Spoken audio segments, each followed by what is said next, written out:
Conservation of the biodiversity. Biodiversity का conservation कैसे होगा और कैसे किया जाएगा, इसे हमें डिस्कस करना है। ठीक है, so let us discuss about this. Why should we conserve biodiversity?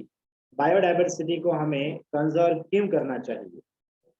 Biodiversity को हमें कंजर्व करने के लिए हमें उस बायोडाइवर्सिटी के कुछ इम्पोर्टेंट इश्यूज, कुछ इम्पोर्टेंट यूजेस, जिसे हम 3 कैटेगरीज में डिवाइड करते हैं, वो पता होने चाहिए। वही रीजन होंगे कि कंजर्वेशन क्यों करना चाहिए बायोडाइवर्सिटी के। सो ये 3 कैटेगरीज कौन सी है? So narrowly utilitarian, then broadly utilitarian and ethical. ये 3 इंपॉर्टेंट कैटेगरीज होते हैं बायोडाइवर्सिटी के कंजर्वेशन करने के पीछे।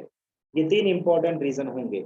ये 3 तरह से हम बायोडाइवर्सिटी का इस्तेमाल डायरेक्टली और इनडायरेक्टली ह्यूमन बींग्स और होल वर्ल्ड के लिए होता है। इन तीनों का मीनिंग क्या है उसे डिस्कस करेंगे। Narrowly utilitarian, then broadly utilitarian and ethical uses of biodiversity. इनकी वजह से, इन तीनों के यूजेस की वजह से, यूटिलिटी की वजह से हमें बायोडाइवर्सिटी को कंजर्व करना जरूरी है। तो सबसे पहला पॉइंट, नैरोली यूटिलिटेरियन कैटेगरीज क्या होती है कंजर्वेशन की, उसे डिस्कस करेंगे। जैसे कि आप सभी को पता है, बायोडाइवर्सिटी के जो नेचुरल रिसोर्सेस होते हैं, okay, like food, firewood, fiber, construction of different material and different natural resources, ये सारी चीजें हमें नेचर से मिलती है। कई सारे जो हमारे जो प्राथमिक आवश्यकता है, food, shelter, okay, construction of houses etcetera, इन सभी के जो भी रिसोर्सेस है वो हमें बायोडाइवर्सिटी से मिलती है। ये नैरो यूटिलिटेरियन में, ये कैटेगरी में इंक्लूड होता है। Second one, different types of drugs, that is medicinal plant and their extracts. More than 25% of drugs are from plant origin. Okay, कई सारे जो ड्रग्स है, more than 25% जो ड्रग्स है, ये प्लांट ओरिजिन वाले होते हैं। Okay, so that is the medicinal plant. और इनमें से हमें कई सारे ऐसे प्लांट है जिनके बारे में, उनके मेडिसिनल यूजेस के बारे में हमें पता नहीं है। उनका जो इथेनोबॉटनिकल रिकॉर्ड है, यानी उनके जो यूटिलिटी के जो रिकॉर्ड्स है, किस तरह से उनका इस्तेमाल किया जा सकता है, वो हमें अभी भी पता नहीं है। ठीक है, सो 25,000 species of plants they contribute in traditional medicine uses in different parts of the world. ठीक है, सो नेक्स्ट वन पॉइंट, ये सारे नैरोली यूटिलिटेरियन थिंग्स है। ओके, ये सारी चीजें हम करते हैं, इस वजह से बायोडाइवर्सिटी को कंजर्वेशन करना जरूरी है। ओके, सो देखिए अगला point, with increasing the resources. Okay, जो भी सीयर अभी मेडिसिनल प्लांट रिसोर्सेस में जो स्टडी की जा रही है, नए नए तरह के जो प्लांट्स है और उनका जो मेडिसिनल वैल्यू है, उनका पता लगाया जा रहा है। इस प्रोसेस को हम कहते हैं बायो प्रोस्पेक्टिंग। बायो प्रोस्पेक्टिंग का मतलब क्या है?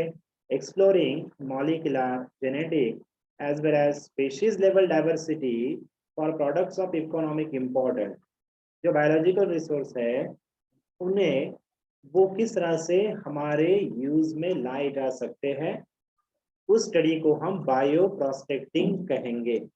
ठीक है, so last, narrowly utilitarian, that is जिस जिस नेशन में, जिस कंट्रीज में जो कंट्रीज बायोडाइवर्सिटी के लिए रिच होगी, सो उस कंट्री में इनॉर्मस बायोलॉजिकल रिसोर्स का यूटिलाइजेशन करने के लिए रिसर्च किया जा सकता है। ओके, सो ये नैरोली यूटिलिटेरियन कैटेगरी है, इस वजह से हमें बायोडाइवर्सिटी को कंजर्व करना जरूरी है। सेकेंड कैटेगरी डिस्कस करेंगे, ब्रॉडली यूटिलिटेरियन कैटेगरी। ओके, सो ये क्या होता है?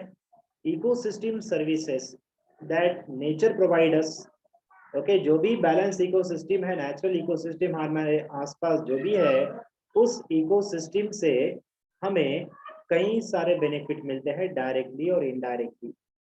जैसे कि आप सभी को पता है, अमेज़न रेन फॉरेस्ट जो है 20% of total oxygen in the earth atmosphere, it is provided by the Amazon rain forest. ठीक है, इसीलिए उसे हम क्या कहते हैं, lungs of the planet earth, ऐसा उसे कहा जाता है।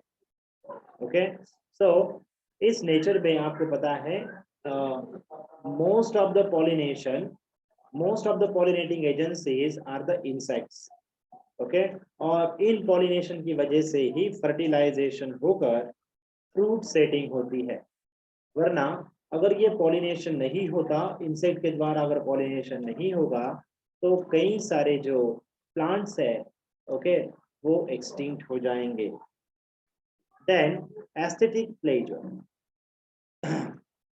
हमें नेचर के साथ रहना बहुत ही अच्छा लगता है।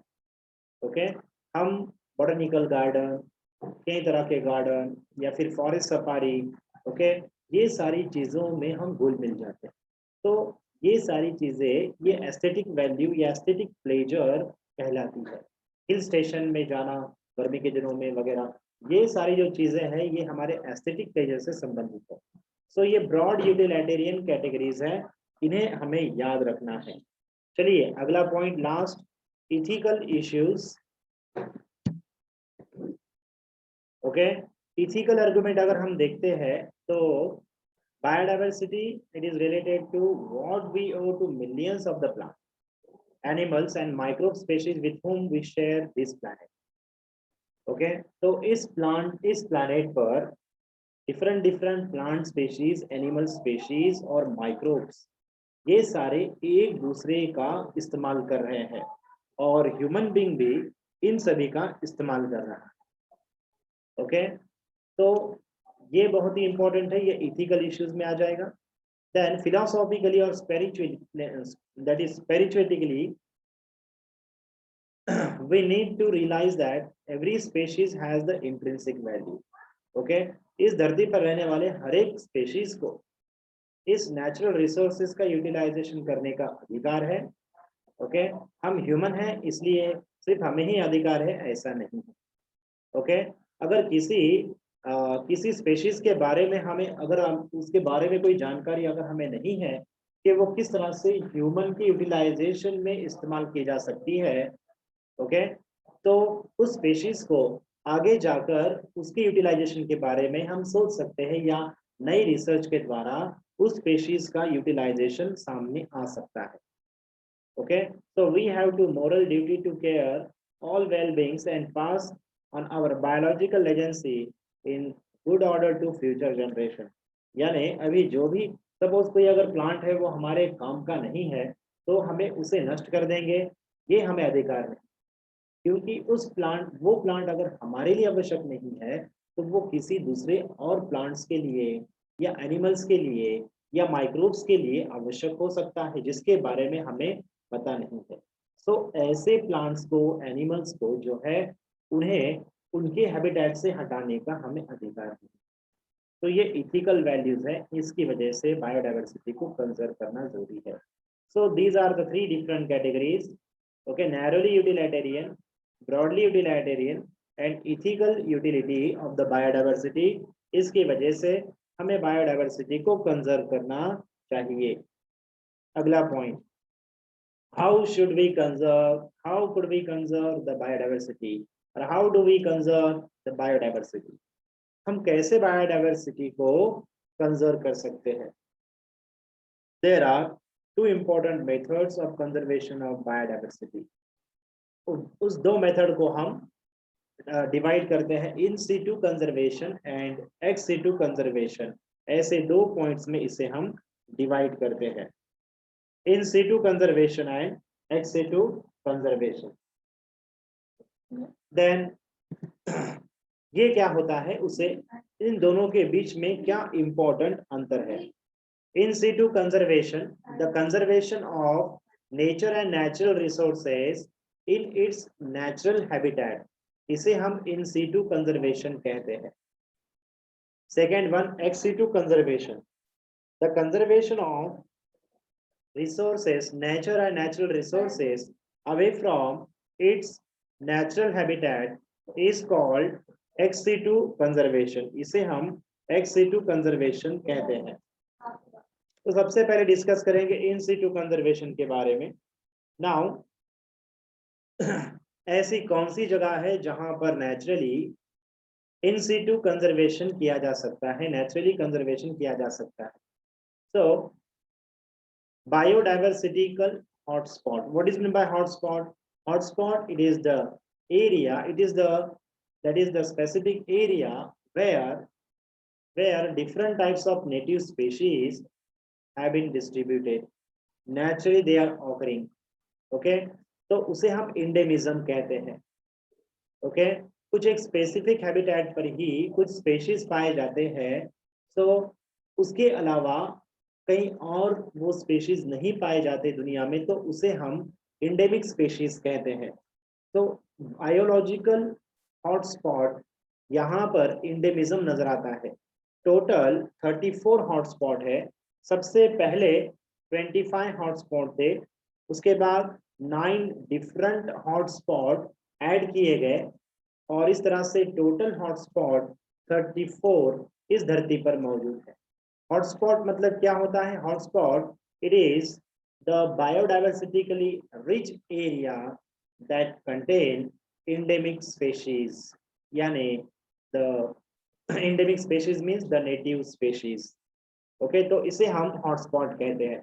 सो इसी हॉटस्पॉट एरिया में, इसी हॉटस्पॉट एरिया में लॉफुल मीन्स फॉरेस्ट लॉ के अनुसार यहाँ पर हंटिंग करना, कटिंग करना, ट्रांसपोर्टेशन के लिए रोड कंस्ट्रक्ट करना या खेती के लिए डिफरेंट मीन्स डिफॉरेस्टेशन करना, ये सारी चीजें यहाँ बैन रहती.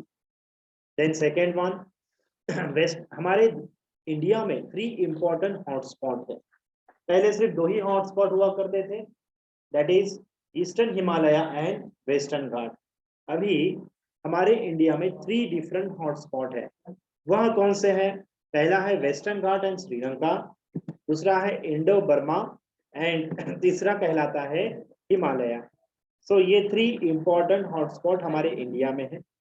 देन इंडिया में अगर हम फॉरेस्ट रीजन देखते हैं, सो हमारे इंडिया का जो लैंड सरफेस है टोटल धरती के और टोटल वर्ल्ड की ओनली 2% है. मगर biodiversitically our India it contributes 8.1% of biodiversity to the world, जो बहुत ही ज्यादा है. ओके, तो ये बहुत ही इंपॉर्टेंट पॉइंट है, याद रखना है. So legally we have the legally protected biosphere reserves, national park and sanctuary. कभी क्वेश्चन पूछा जाएगा, याद रखना है. बायोस्फीयर रिजर्व्स क्या होते हैं, नेशनल पार्क क्या होता है, सेंचुरीज क्या होते हैं, इसके बारे में देखिए. See, total 14 biosphere reserves we have, then 90 national parks and 448 wildlife sanctuary हमारे इंडिया में मौजूद है. इसे नोट डाउन कीजिए. अगला पॉइंट, सो एक जगह होती है जिसे हम सैक्रेड ग्रूव्स कहते हैं. सैक्रेड ग्रूव्स यानी वन देवता, वन रानी. ओके, इसे हम वृक्ष देवता भी कहते हैं वगैरह. वृक्षवल्ली आमा सोयरे है कि नहीं, तुकाराम महाराज कहते हैं. सो सैक्रेड ग्रूव्स यानी एक ऐसा प्लेस होता है जहां पर ट्राइबल पीपल, किसी रीजन में पाए जाने वाले जो प्लांट है, वो ट्राइबल पीपल उस फॉरेस्ट में जो प्लांट है उन्हें सैक्रेड मानते हैं, उन्हें सैक्रेड मानते हैं. ठीक है, तो उसे हम सैक्रेड ग्रूव्स कहते हैं. ये इंडिया में कहाँ पाए जाते हैं? ये पाए जाते हैं खांसी, जैतिया मेघालय में, Aravalli hills in Rajasthan, western Ghat area of Karnataka Maharashtra, साथ सरगुजा, चंदा, बस्तार ऑफ मध्य प्रदेश. ठीक है, साथ ही साथ मेघालय में भी कई सारे सैक्रेड ग्रूव्स पाए जाते हैं और इस सैक्रेड ग्रूव्स में कई सारे थ्रेटेड, रेयर, इंडेंजर्ड स्पीशीज पाए जाते हैं. ठीक है, तो ये था पहला पॉइंट, दैट इज बायोडाइवर्सिटिकल हॉटस्पॉट रीजन में इंडेमिज्म में बायोडाइवर्सिटी का कंजर्वेशन करना. Second point, that is ex situ conservation. Ex situ conservation can be performed ex situ conservation क्या होता है? The conservation of plant nature and natural resources in its away from its natural habitat is called ex situ conservation. So इसमें क्या होता है, इसके example कौन से हैं? नीट में कई बार क्वेश्चन पूछा गया, नोट डाउन कीजिए। Zoological park, botanical gardens, wild life sanctuary, safaris, okay sorry wild life safari park, ये सारी जो चीजें हैं ये एक्सिटिव कंजर्वेशन में आ जाती है। Second one, cryo preservation. What is by cryo preservation?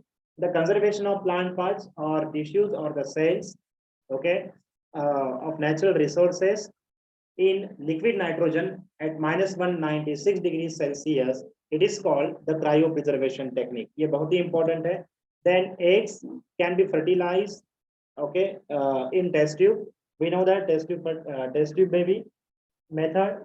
तो इस टेस्ट ट्यूब मेथड के द्वारा डिफरेंट जो एंडेंजर्ड एनिमल्स है उनमें फर्टिलाइजेशन करवाया जाता है और उनकी स्पेशीज को बरकरार रखने के लिए प्रयत्न किया जाता है।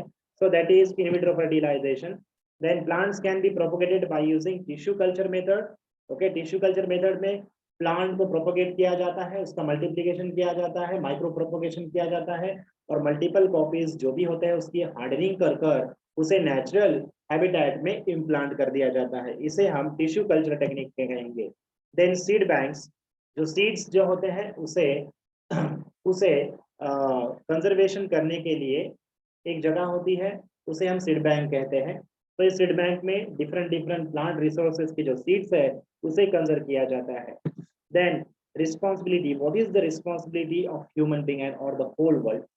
It is the responsibility of the whole world or the human being to conserve nature and natural resources. Okay, so the historic convention on biological diversity held at the Rio de Janeiro in Brazil in 1992. Okay, so ये किस लिए बुलाई गई थी?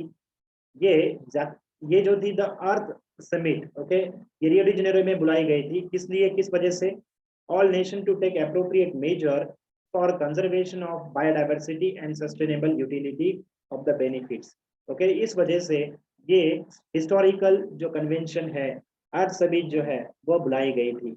साथ ही साथ एक convention और भी होती है 2002 में जो जोहान्सबर्ग में साउथ अफ्रीका में बुलाई गई थी, जिसमें world summit on sustainable development जिसकी हेडिंग थी, जिसमें दुनिया के 190 कंट्रीज ने यहाँ पर अपना सहभाग दिया था।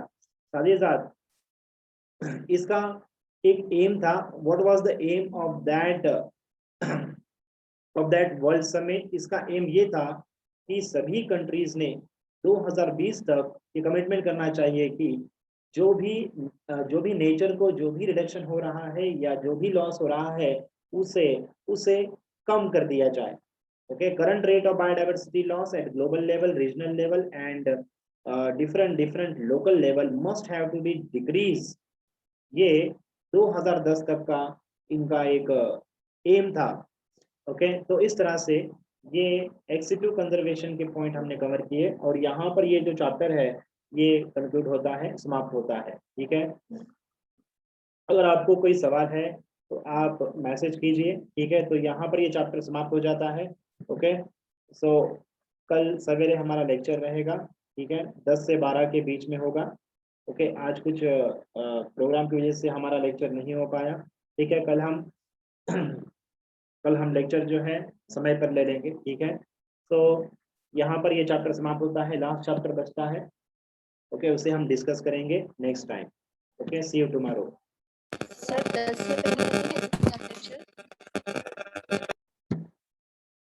क्या? हाँ कहिए। 10 बजे से पहले सर 10 बजे से पहले नहीं ले सकते आप लेक्चर? अगर आपको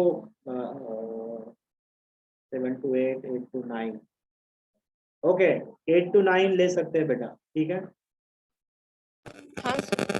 ठीक है, या फिर 8:30 से 9:30 होगा, ऐसा होगा। ठीक है, जी सर। ओके, ठीक है, यहाँ पर स्टॉप करते हैं। धन्यवाद।